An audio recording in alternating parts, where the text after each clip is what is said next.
एक साल प्रयास का, एक साल विश्वास का।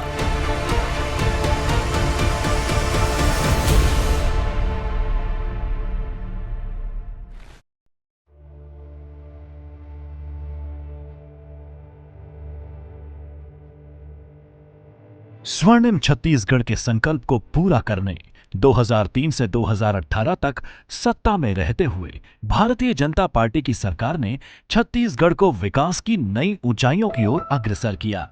हमारा छत्तीसगढ़ देश के अग्रणी राज्यों की श्रेणी में खड़ा हुआ, बड़े कीर्तिमान स्थापित किए।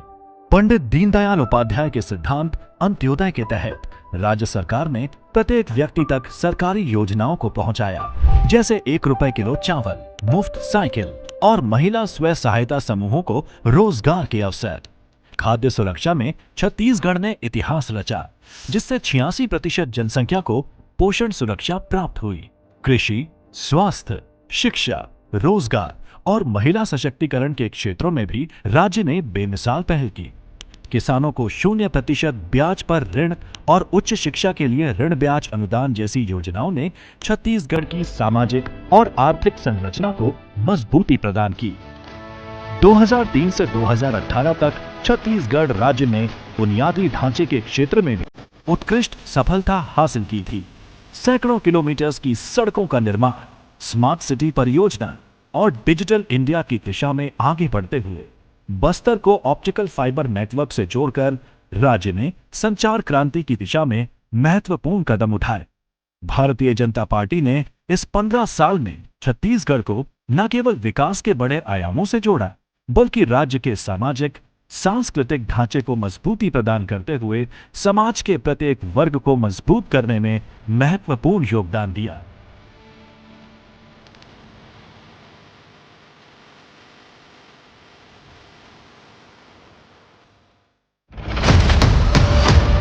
लेकिन फिर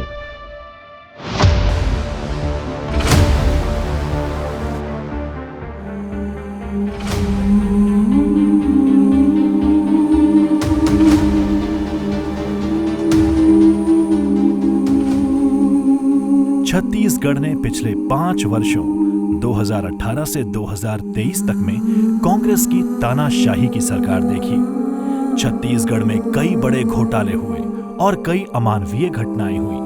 बीरनपुर में दंगे, कवर्धा में भगवा ध्वज का अपमान, प्रभु श्री राम को अपशब्द कहे गए, लव जिहाद अपने चरम पर पहुंचा, घुसपैठियों को छत्तीसगढ़ में बसाया गया, किसानों पर लाठी चार्ज किया गया और युवाओं को अपने हितों के लिए नंगा होकर प्रदर्शन करना पड़ा था। इन 5 वर्षों में राज्य के लोगों ने आपातकाल देखा। कांग्रेस सरकार में हम लोग मर रहे हैं। राज्य के सामाजिक, धार्मिक, सांस्कृतिक विरासत को कुचला गया। कांग्रेस की सरकार ने निजी और पार्टी के हितों को प्राथमिकता दी। इस दौरान छत्तीसगढ़ की भोली भाली जनता को लूटने, भ्रष्टाचार करने, युवाओं के सपनों को कुचलने और घोटालों में लिप्त कांग्रेस सरकार ने 15 साल की तेज गति को रोक दिया। कांग्रेस ने छत्तीसगढ़ को पीछे ढकेलने का काम किया। कांग्रेस शासनकाल में पीएससी घोटाला, कोयला घोटाला, शराब घोटाला, गोबर घोटाला, धान खरीदी में घोटाला, अवैध उत्खनन में घोटाला, डीएमएफ घोटाला, महादेव ऐप के जरिए युवाओं को सट्टे की लत, जिसमें खुद भूपेश बघेल पर 508 करोड़ के घोटाले का आरोप लगा। इन 5 वर्षों में मुख्यमंत्री भूपेश बघेल ने राज्य में तानाशाही का माहौल बना दिया।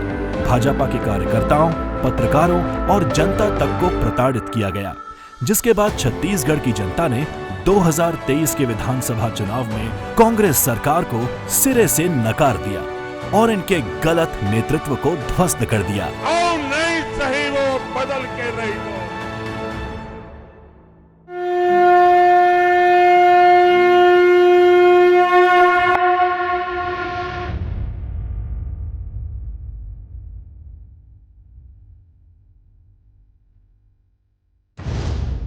2023 में भारतीय जनता पार्टी ने अपनी वापसी की।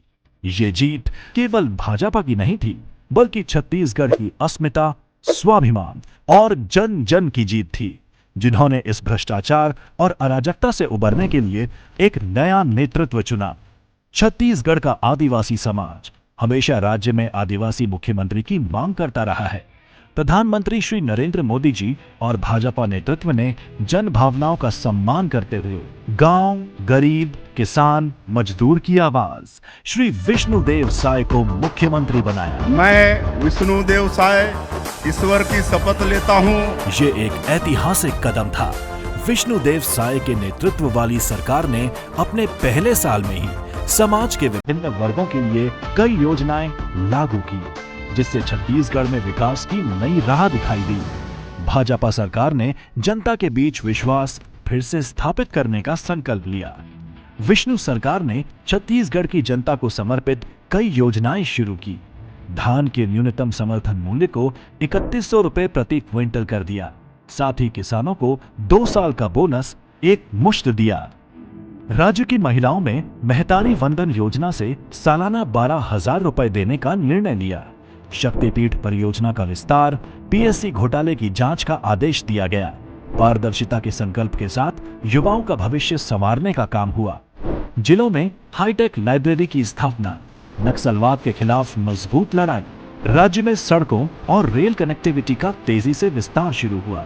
प्रधानमंत्री आवास योजना के तहत 18 लाख रुपए आवासों की स्वीकृति मिली। रामलला के दर्शन के लिए निःशुल्क ट्रेन यात्रा की सुविधा। मुख्यमंत्री निवास में जन दर्शन शुरू किया गया। यहां जनता अपनी समस्याओं को सीधे मुख्यमंत्री से साझा कर सकती है। तेंदुपत्ता का मूल्य बढ़ाकर 5500 रुपए कर दिया गया।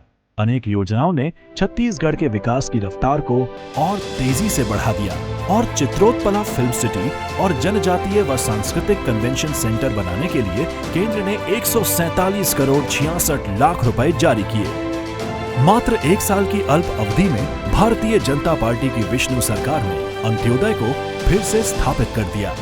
1 साल में प्रदेश के साथ कई उपलब्धियां जुड़ी। प्रदेश के मुखिया ने जन सरोकार, सुशासन और पारदर्शिता को चरितार्थ किया है।